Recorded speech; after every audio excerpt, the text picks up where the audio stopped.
Emmanuel Macron, tu es né le 21 décembre 1977. Tu es donc plus jeune que moi. Je te tutoie donc, mais toi, tu devras nous vous voyer et nous appeler ou Monsieur Chaumont ou Monsieur Petit-Demange. Sache que nous sommes plusieurs millions de Français à penser ce que je vais te dire. Il y a beaucoup de monde avec moi.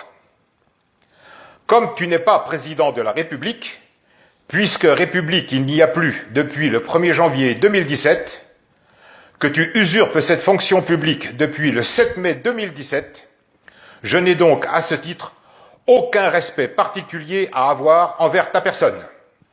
Et ton comportement irrationnel, immature, malsain, n'incite pas au respect. Après toutes tes conneries, je me lâche un peu, commises depuis plus d'1 an, dont 2 que les Français ne te pardonneront jamais. L'intolérable et stupide réflexion de ta chargée de communication, yes, la meuf dead, s'agissant du décès de Madame Veil, et celle de la venue d'homosexuels qui se sont eux-mêmes qualifiés de PD, qualificatif affiché sur le t-shirt floqué, le jour de la fête de la musique. Tu es maintenant dans la tourmente de l'affaire de ton chargé de mission, Benalla, qui a lui aussi usurpé une fonction publique. Serait-ce sa promiscuité avec toi qui aurait déteint? C'est fou le nombre d'usurpateurs au mètre carré présents en ce moment à l'Élysée. Macron, je te dis ceci. Pars pendant qu'il est encore temps pour toi. Chaque jour qui passe aggrave ton cas et celui de tes complices.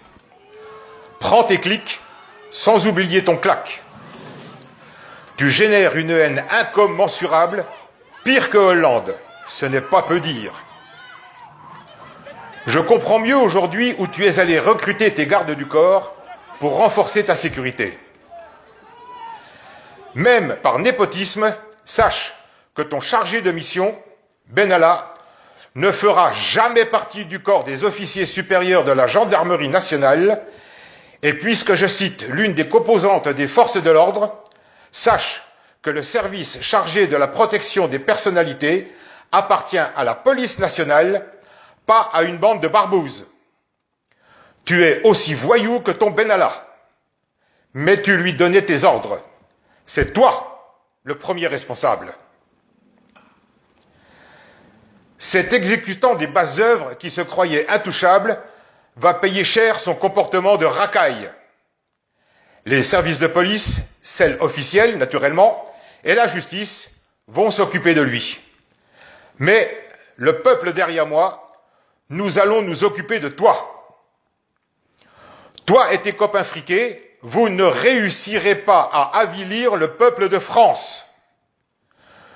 Je te concède qu'il y aura le malheur, la désolation, la tristesse, mais non seulement vous ne réussirez pas, mais vous en paierez chèrement les conséquences. Il vous faudra assumer. Je t'ai déjà cité en exemple le tribunal de Nuremberg.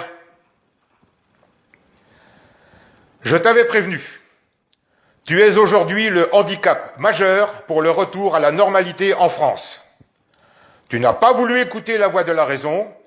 Le patriote que je suis te présente la facture.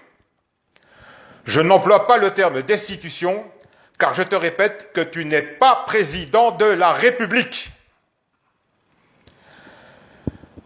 Je te mets officiellement en demeure de démissionner, t'accordant 48 heures pour décider de ton avenir immédiat. Il est inutile que tu m'envoies ta bande de vauriens.